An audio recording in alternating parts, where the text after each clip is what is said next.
I'm Alicia Bosley. I am the director of the master's program in marriage and family therapy.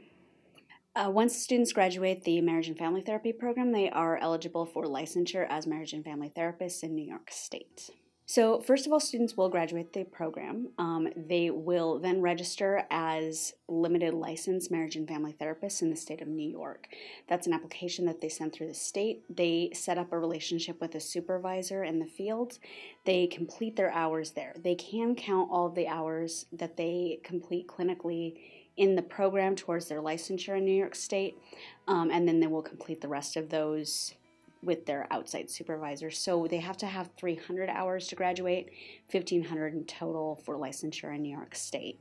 They also need to pass the national licensing exam, which they can do anytime following graduation.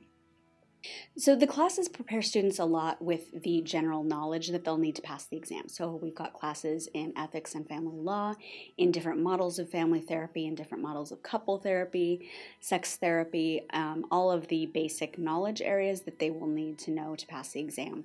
Then in their clinical work, through their practicum and their internship when they're working with clients, they kind of get that practical application where they're able to apply the knowledge that they've learned in classes in real life situations. And so those clinical experiences really help students put that together and pass the exam. The makeup of the exam is multiple choice and true-false questions. It takes, I believe, a little under 2 hours to complete, and it is all done digitally in a testing center. I would recommend studying as soon as possible.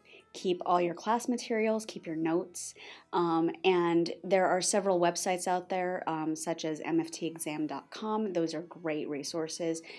They do cost a little bit, but it's not prohibitively expensive, and they're really great at giving you a realistic idea of what questions will be on the exam, and then practice, practice, practice. When you are preparing for the exam, focus on the ethical components. Those are really the situations where they'll give you a question and then say, what would you do? The rest of them, it's more kind of just knowing your models, knowing that kind of thing.